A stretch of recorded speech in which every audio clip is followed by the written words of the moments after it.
Well, welcome back to another episode of Mark on Motoring. It's been very stormy here in the north of England this past few days. The roads are atrocious, it's very wet, it's been raining all night, but this morning the sun's come out. And that's not the only thing that should brighten this video up for you, because today it's cars and coffee at the Motorist, and this week's theme is all the yellow cars.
Well, it's a bit fresh here this morning at the Motorist, to say the least, but thankfully it hasn't stopped people turning out.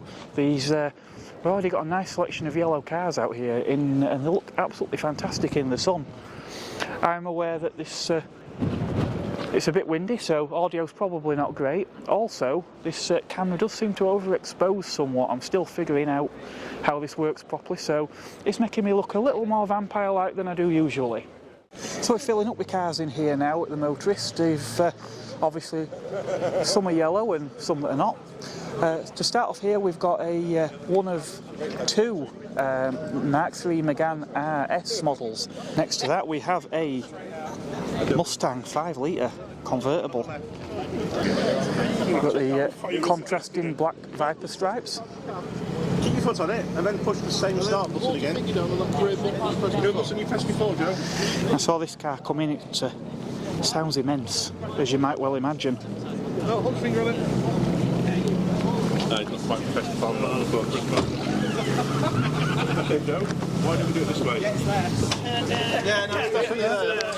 Yeah. Strange, as I've probably said many a time before with Mustangs, we did actually have an EcoBoost model here just for the UK, but no one actually ever seems to buy one. So it seems we like our muscle car with a muscle car engine.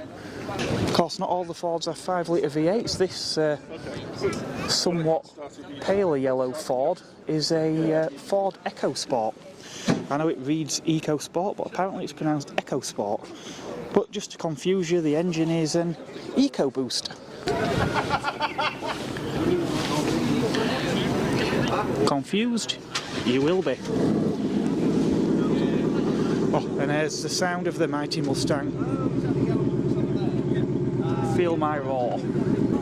Well, the Mustang's not the only stateside offering we've got today. On New York plates, we've got this Corvette. I don't know a lot about Corvettes, if I'm being honest.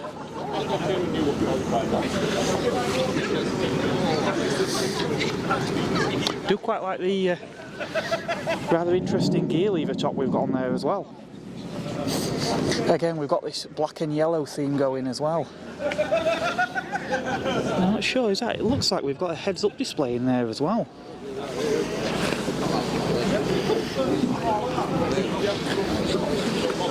Sorry? Very American. It's too hot for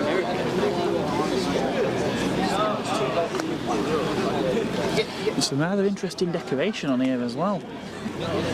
The child of the 80s, I do like gremlins. Mercedes A35 AMG. Really sort of heading up this trend we have now for small cars with very big performance.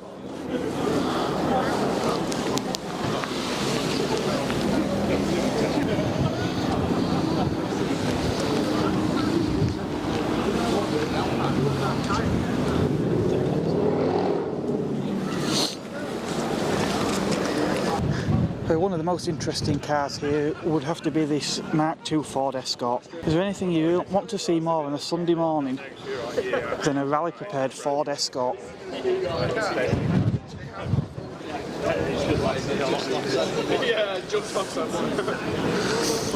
As we know, old Fords in general seem to be commanding very high values these days. I would expect this will be no exception. Again, the sunlight is making it hard to distinguish, but this is much more of an orangey yellow than some of the other cars here. But it looks absolutely fantastic in the sunlight. I love these big Cibi spot lamps as well.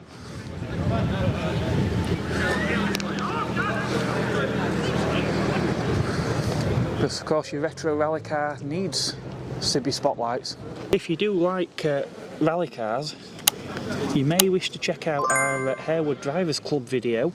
In fact, it was our Bath at Harewood Drivers Club, where we actually interviewed James with his Saab 96, which had similar treatment to this. It had all the timing gear inside. Obviously in here we've got lots of toggle switches, fire extinguishers, roll cage.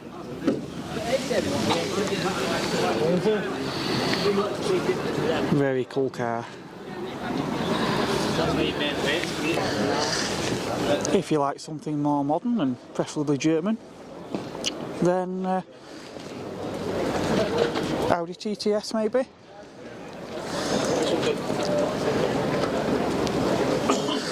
Again, we seem to have this yellow and black going on with the black skirts, black wheels, fuel filler flap, spoiler, even the badging. Got the quad exhaust on this model as well. And just for attention to detail, look, we've got this, even this diffuser has got this yellow pinstriping in there. But the first of a couple of BMW M3s, I do forget which generation this is, I'll be honest. I'm not that hot on BMWs. An interesting touch, we've got this side repeater, not in the mirror but built into this grille here, which is a really nice touch. Obviously we've got gloss black in these vents there, and the kidney grille as well. A definite sort of flare to that front arch. And just as we were saying about M3s, another one pulls in. This is quite interesting because Cameron may or may not be picking this up, but we seem to have our usual run-of-the-mill electrically operated leather seats and everything in there, but we've also got some racing harnesses. So who knows, maybe this owner does track days with this car. If this is your car, do let me know. But the second of our Mark III Megane Renault Sports, and this one is a trophy edition. So trophy went from 265 to about 275 horsepower. Liquid yellow, it's a really nice shade on these. I do like these Renault Sport Recaro seats with the red seat belts in here as well. Obviously we've got these trophy graphic as well on here, as well as trophy on the front end, and Renault Sport badging on the back. I did quite like this shape actually. I owned a Mark II Megane which was sort of a 3-door hatch, which essentially these are too, but they did sort of go a little bit more back towards the sort of coupe lines of these sort of tapers down a little bit at the back, this glass. And you have got quite a wide haunches on the back of here. I do quite like that. Single centre exit exhaust in there as well.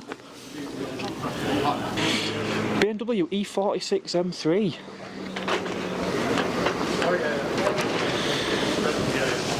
So I seem to think we're up to, what was it, about 330 odd horsepower. Again, I'm far from being an expert on BMW, so if you know different, please do let me know in the comments.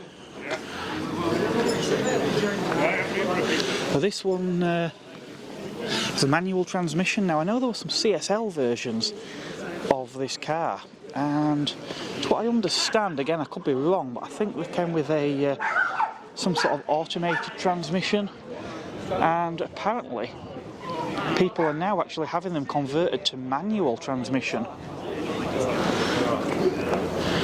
Again, a lot of these modern automated systems may well actually be quicker on paper, but there's definitely still a lot of love for a proper manual. Right, so I'm here with Luke this morning. He's got this fantastic BMW 840 Ci. So tell us a little bit about this car. Right, so this car was actually quite a local car to where we are today. Originally registered over in sort of Selby area. It lived up here for most of its life before ended up in London. It's 25 years old this year, so she's knocking on a bit now with 91,000 miles on. Everyone's got massive respect for keeping all the records as tight as they have done. So we've got all the MOTs for it, we've got loads of servicing for it. It's the later 4.4 litre V8 in this one. It's a 1997 year 840 Ci Sport with 282 horsepower. It was very leisurely in its day, just for rocking around on the country roads, and it was actually a demonstrator model, so I imagine quite a lot of people had some fun in it.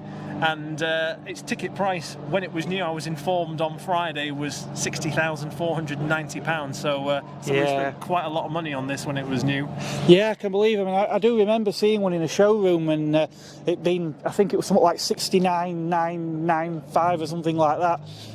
But yeah, I mean, engines this era, again, they didn't produce big power, but I mean, there must be a lot of low down torque in that engine. Yeah, certainly it pulls itself very, very well.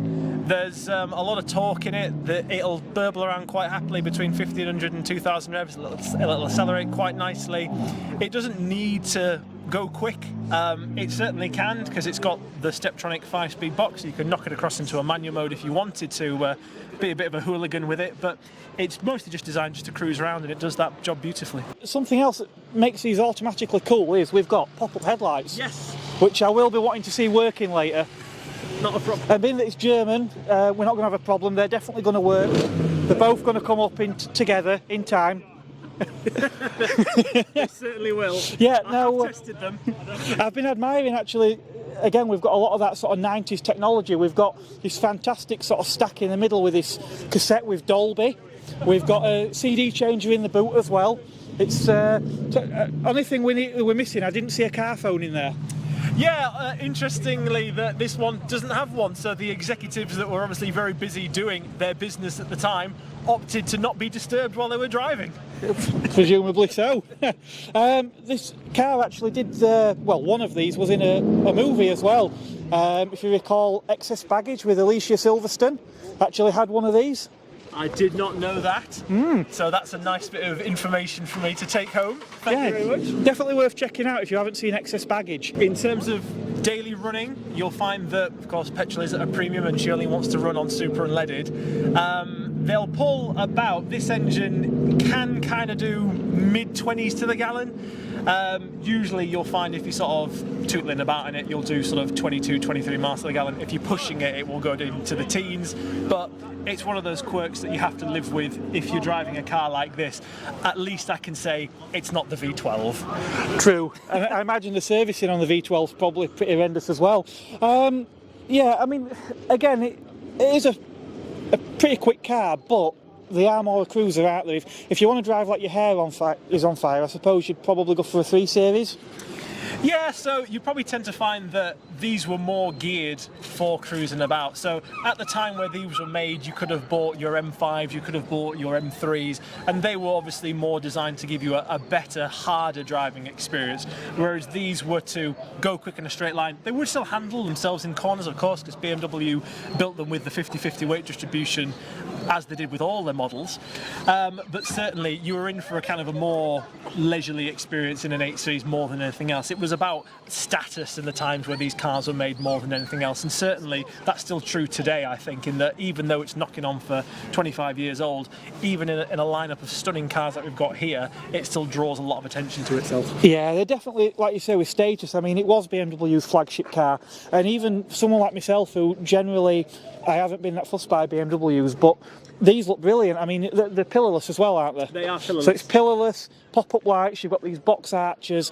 I mean, they look fantastic, and it's kind of, if you had made a list of in the sort of 80s or 90s of everything you wanted in your coupe, that would be it, wouldn't it? This would tick a lot of boxes, yeah, certainly. The flourishes which they got, so the productions of these cars were designed in the mid-80s, so they were designed in the middle of like a world financial crisis, marketed to the people who lost a lot of money in stock crashes and this, that and the other. And the production, they ran from 1989 to 1999.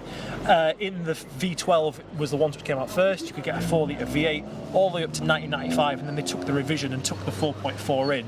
And they did these kind of special editions to round out the production run, sort of from 1997 to 1999. So you'll notice on this one, the smaller wing mirrors are a feature of these more individual models, same as actually the coloured piping on the seats. So you'll find that on the sport models or the later edition models, the body colour of the paintwork you'll find stitched into a lot of the seats as well, which identify it as one of the individual ones they did in the last of the production run. Yeah, I did notice the yellow piping on the seats.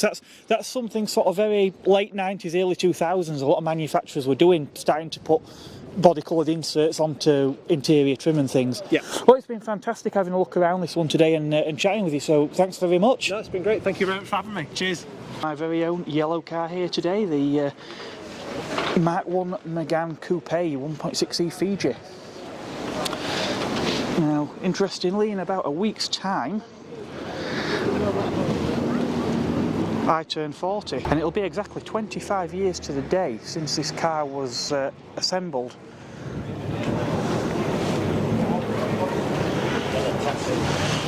But of course there is a lot more already on the channel on this car, including a review and various tinkering videos, so please do check those out if you haven't already. And not all yellow cars are sports cars. We've got this Kia Stonic, and again we do seem to have this black and yellow going on. So you've got this gloss black pillars. Obviously the roof is either painted black or glass. Gloss black in the bumper. Not glossed around here, but that's probably a good thing. Make it a little bit more robust. Obviously that's an area of the car that probably is susceptible to stone chips and other road debris. This grey plastic cladding around the wheel arch, and again we've got some black accents in these polished in these machine finished alloys, which do suit the car really well. These are available with a 1 litre turbocharged engine like many cars in the class these days. This one appears to be a 6-speed manual, though they are available with a 7-speed dual clutch transmission. Skoda Octavia VRS Mark III, as I've mentioned before, I actually had one just like this myself. Well, I say just like this, mine was silver. I've been having a chat with the owner. This car is well used. He's done the Nürburgring a few times, I think, with it. Obviously all the badges on here have been replaced with the black ones. Something quite useful he's put on there as well is this bumper protector. Same wheels as what my car had on, the sort of anthracite and polished. In my opinion, the best wheels for this car. Not only do they look good, but these actually ride a damn sight better than they do on the optional 19-inch alloys. This I know because the car that I actually test drove had 19s and it was horrendous. So the 18s are perfectly adequate. On to the gloss black. In fact, this will be the was it called black pack? I can't remember. Anyway, this was an optional pack, so you got the gloss black roof rails, gloss black door mirrors, and the front grille as well had gloss black around the edge. Mine actually had chrome. I opted for. In other ways, very similar spec to my car, though I think he's got the privacy glass, the full leather interior, although this is silver and charcoal, where mine was red and charcoal. Same engine as mine as well, the diesel engine, about 184 horsepower I think they're rated at. And they are perfectly adequate. They actually make quite a nice family car. Something that has just pulled in, and I have seen this car here before, so was expecting it may turn up this morning. Lancia Delta Integrally Evolution. I'm here with Sean this morning. Morning, Sean. Morning. Sean's got a Lancia Delta Integrally. Is this an Evo 1 or an Evo 2? This is the Evo 2. Evo 2. And how long have you owned this car, Sean? I've had this particular car probably a couple of years now, maybe a little bit less. I've always liked the Lancia. I've had a few Lancias in my time. Just decided with it being the yellow car meet today, I'd fetch this one here. Yeah, I did half expect to see this car because I have seen it here previously, I think. I came here a couple of weeks ago, first time I ever came. I'd not known about this place. I saw it on a Facebook post, saw it, and I thought I'd try it out, come have a look. And then I looked at the events list, what was on, and I noticed it was the yellow car list. I thought, fetch it back. Yeah, surprisingly, I've not seen a Lancia event. I know they had Alphas the other week, but it's a fantastic venue at Motorist. They have all these events on, and I came when it was one building, and it's sort of grown since then. In every event, there seems to be a really good turnout, so it's definitely very up and coming. But back to the Delta. So, how have you found the experience so far? I've always had Deltas. I've had them for many years in the past. You know, there was a break when I never had one, but I'm enthusiastic. I used to like them when it was in the rally days. I like owning it. I like driving it. It's a beautiful driving car. It's a good car to have, good car to look at. It's just, the whole experience of having one. They don't cost a fortune to maintain if you look after them. You don't give them too much stick or too much hammer. You know, the car's 20-odd-year-old now, so as long as you look after it and treat it for its age, the car will look after you. Yeah, it's good that you actually bring it out and, like you said, drive it, because the problem with cars like this now is they're becoming so valuable, and because of the way car prices have risen, there's always that fear that people are just going to buy them and stick them in a garage as an investment. There is a lot of that. There is quite a lot of that. But, you know, I'm in a couple of Lancia groups, a couple of Facebook pages, and I seem to think that a lot of us use the cars for what they are. You know, we've come to an age now where we can afford to buy the cars. We used to watch them when they were rallying back in the days, and we want to get them out, we want to use them, and we use them as often as we can. Maybe not ideal weather for it now. I mean, this one, we're in England all its life, so it's not had to suffer all the salty roads in England all its life, so it's come across. Just, you know, use it sparingly, but use it. Yeah, the issue of corrosion, something that always seems to come up whenever Lancia is mentioned, isn't it? But people forget that, you know, there were some really cracking cars, and they did sort the issues out before these were built anyway, didn't they? If you say to someone about a Lancia, that's all the way straight away. Rust buckets. They're like any car, you know. Yeah. It's just what you get, you know. We know what they're like, and we love them for what they are. You know, but as soon as you mention Lancia, rust, you know, it's not always the case. Yeah, I know by today's standard as well. I mean, we've got little hatchbacks with 200, 300, 400 horsepower. These aren't really that powerful by modern standards, but as I've found myself with cars of this era, there's more to the experience than just power, isn't there? There's a lot more to experience than just power. You know, like you said, my son's got a Golf R. And it's a missile.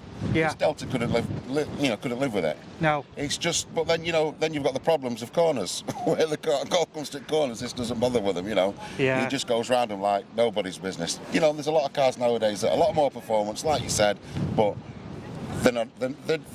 you don't get the feeling. Yeah, and the way they ride as well. I mean, again, I know these been sort of rally derived. You probably have got plenty of suspension travel, but a lot of modern cars I find are excessively firm, and cars of this era just aren't, are they? Well, try and give that a rock. Push it from side. Okay, most cars from this era are not very firm. Is that standard, or is That's just they're a little block, like they're made out of granite. They're chiseled out of granite. They're a little solid block. They just sit on ground, and you know, once they're good in corners when you've got the power down. They just handle lovely. They're a good car to drive, good car to own. Yeah. Excellent. Right, well, thanks very much, Sean. It's been an absolute pleasure having a look around your Delta, and I hope you enjoy the rest of your day here at the Motorist. It's been a pleasure. Look forward to it in the summer. I've got a number of the little Deltas I maybe fetch up in summer, so watch this space. Yeah, I'd like to see a standard looking Delta, one of the early ones with the square headlamps, because you never see them. You only ever see the growlers. Yeah. They're the little Delta LXs and stuff like that, 1.3s or 1.6, and also the HF turbos. Yeah. Excellent. Right. Brilliant. Thank you very much. You're more than welcome. It's fantastic. You never tire of the gauges in one of these. Look at that yellow on black. It's array gauges. We've got a rev counter that seemingly goes around the wrong way.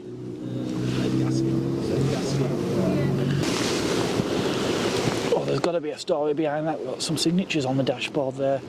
These auxiliary gauges here. Wow. I love these seats with these tombstones with HF in there. All trimmed in Alcantara. This lovely small Alcantara steering wheel. Beautiful. This Beetle GSR, I'm told, is one of around 150 imported into the UK. Effectively a Golf GTI with a Beetle body on. For whatever reason, the modern Beetles just weren't really that popular in the UK, and I don't know why. Obviously, some retro cars like the Fiat 500, the Mini, have been hugely successful. Old Beetles still continue to divide opinion, but amongst those who like them, you know, again, they are incredibly popular cars. A lot of history there. People are very nostalgic for them. So, but yeah, who knows? Maybe this is a rare car even now. So, perhaps in a few decades to come, maybe these will get a little bit more love. Car I don't think I've actually seen before is Audi RS3. This one being the four-door saloon version.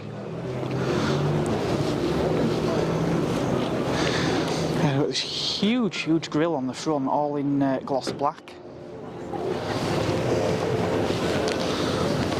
Got all these ducts down the side here, this big honeycomb, which is actually open. That's not blanked out like on a lot of cars. That is actually open. Another duct at the side there. Part of this is blanked where the number plate is, but again we've got open below and above. Black Audi badge integrated into there. Presume that's probably some sort of radar on there for cruise control. RS3 badging, the black roof, which I think is a painted roof rather than a sunroof, and then this carbon fibre spoiler on the back here.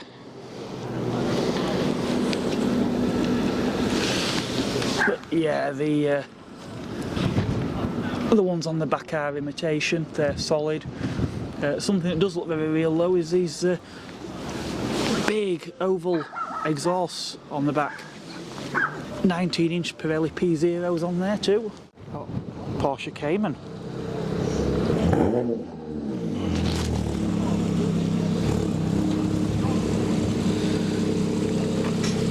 GT4.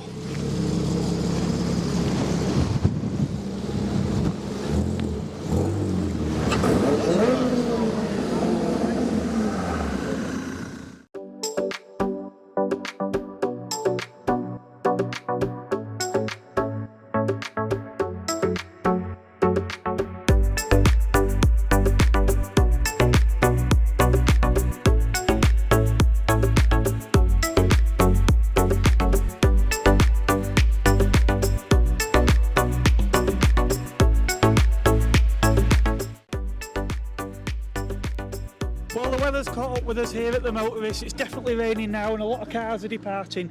So from me, I'll be signing off. Don't forget to like and subscribe. There'll be more videos coming along soon, and hopefully a road trip featuring the Megane as well. So keep your eyes peeled for that one.